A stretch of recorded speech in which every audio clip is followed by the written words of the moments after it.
Halo semuanya, perkenalkan nama saya Azza Putri, mahasiswi Manajemen Perhotelan Angkatan 2020 di Sekolah Tinggi Ilmu Ekonomi Pariwisata Internasional dengan NIM 22003-02044 kelas 1A1. Di sini saya akan menjelaskan tentang sumber daya alam dan lingkungan, bagian hubungan pertambahan penduduk dengan sumber daya alam dan lingkungan hidup.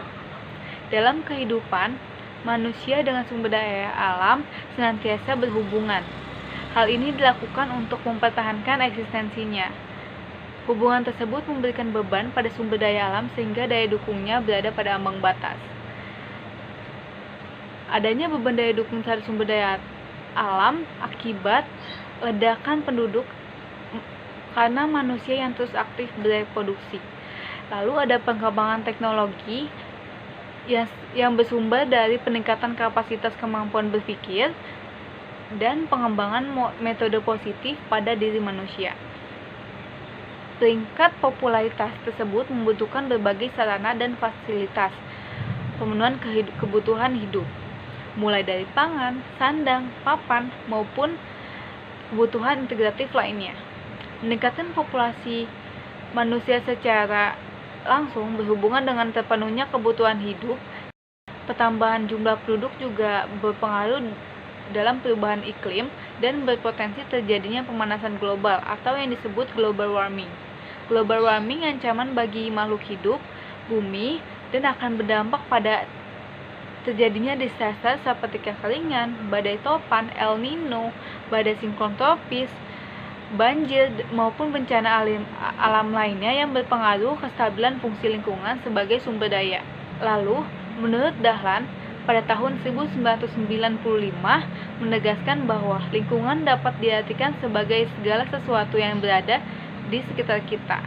Lingkungan dikategorikan menjadi 3, yaitu pertama lingkungan fisik seperti tanah, air, serta interaksi di antara unsur tersebut. Yang kedua adalah lingkungan biologis, seperti semua organisme hidup, baik tumbuhan, binatang, maupun mikroorganisme lainnya.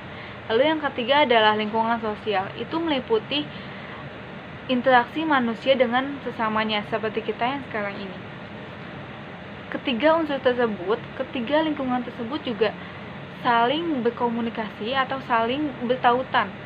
Itu yang dinamakan dengan hukum alam. Hukum alam yang mengatur keseimbangan dapat mengalami perubahan menjadi tidak lagi sinergis apabila tekanan manusia terlalu besar terhadap lingkungan. Tekanan manusia yang dimaksud di sini adalah hasil dari manusia sendiri, yaitu seperti limbah dan sampah yang terlalu banyak jumlah. Pemanfaatan sumber daya alam bagi manusia. Yang pertama ada tumbuhan. Tumbuhan merupakan produsen atau penyusun dasar rantai makanan.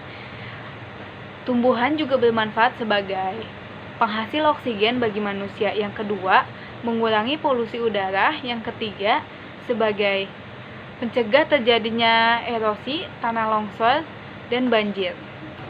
Lalu ada udara. Udara adalah campuran berbagai gas yang tidak berwarna dan tidak berbau.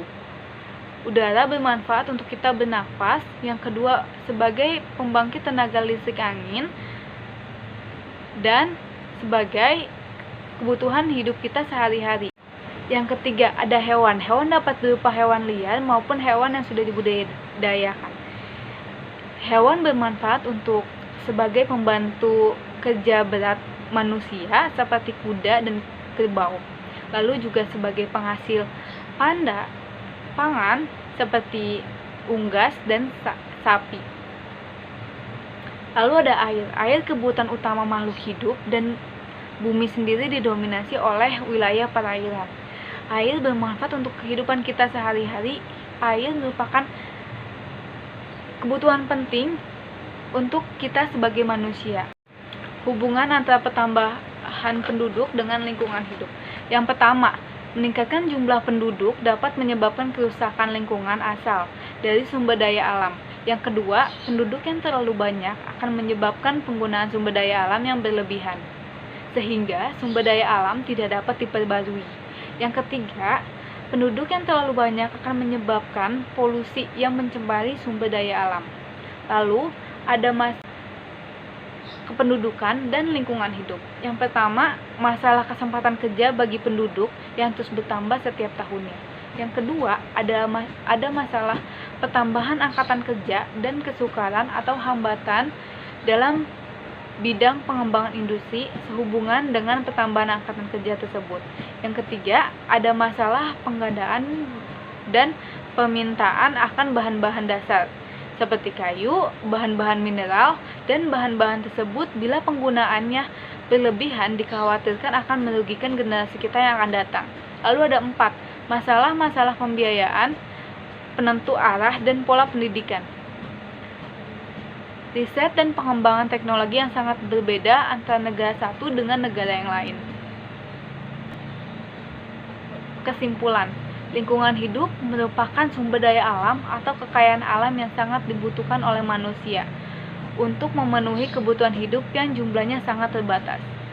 Manusia selalu berupaya untuk mengeksplorasi kekayaan alam secara optimal dengan menggunakan alat sederhana atau peralatan modern. Jika pengembalian sumber daya alam secara lebihan, maka akan bisa menimbulkan terjadinya kelangkaan sumber daya alam untuk memenuhi kebutuhan hidup kita sehari-hari. Oleh karena itu, kita sebagai manusia harus menjaga dan merawat lingkungan kita sekarang ini agar generasi kita yang akan datang dapat memanfaatkannya dengan baik. Sekian dari penjelasan saya kali ini. Jika ada kesalahan atau kekurangan, mohon dimaafkan. Wabillahi taufiq wal hidayah. Wassalamualaikum warahmatullahi wabarakatuh. Terima kasih.